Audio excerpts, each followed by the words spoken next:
And tell me about your faith. I know it's really important to you, but I also know that you know that not everyone is ready to hear about it, depending on where they are in their journey in life. So how do you broach that subject with people? Because I know you do talk about it because it's important to you, but what's your experience like when people hear about your experience?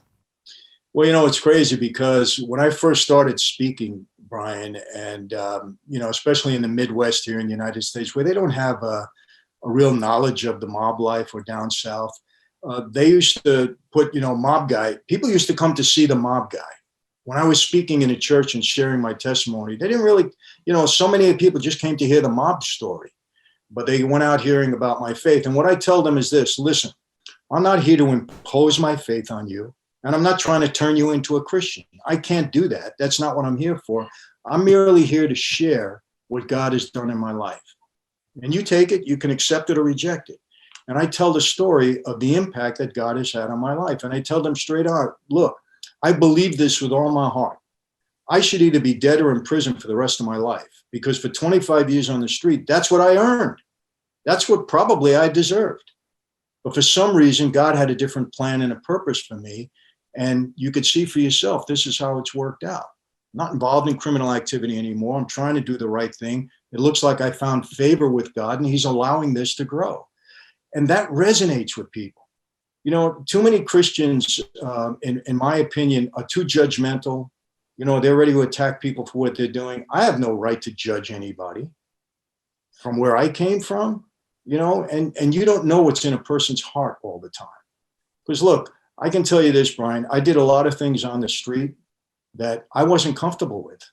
My heart was saying that's the wrong thing, but I did it anyway. So I have to take responsibility for it because, I took an oath and that was my life at that time. That doesn't make it right. You're still wrong.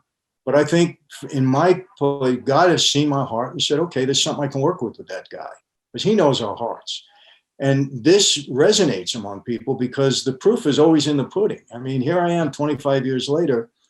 I don't know of anybody that's walked away from that life as publicly as I have, never entered a witness protection program, and has lived to tell about it. And I don't think that if I was doing something other than what I do with my faith, I would have lasted.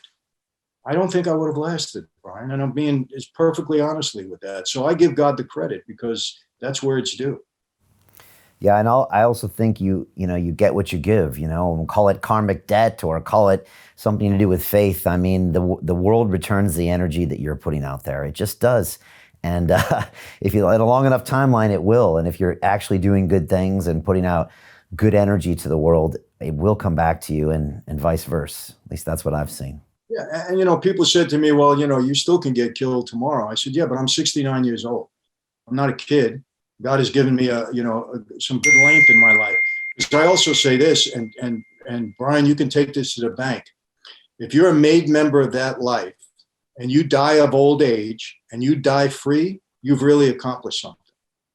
Because that's a tough life to navigate, especially in these waters now. So, I mean, God has given me a lengthy life to this point. And, so I'll take it as far as he allows me to go with it. And, I'm being as sincere as I possibly can be. Not perfect. I always say this too. You can take the boy out of Brooklyn. You can't take Brooklyn out of the boy. There's times when I want to react like old school. But you know what's so important in life, Brian, and you know this: accountability, who you're accountable to in your life. When I was in the mob life, I was accountable to my oath. I was accountable to my boss. I was accountable to my dad in many ways. And so I did the wrong thing. Now I'm accountable to God for my actions. I'm accountable to my wife, my children, my community.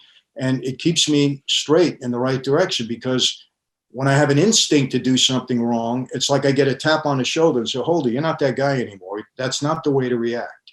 Well, my wife is great in my life because she holds me accountable.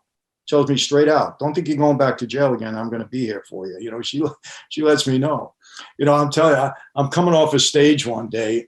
We had about, maybe, I don't know, 10,000 people in the audience.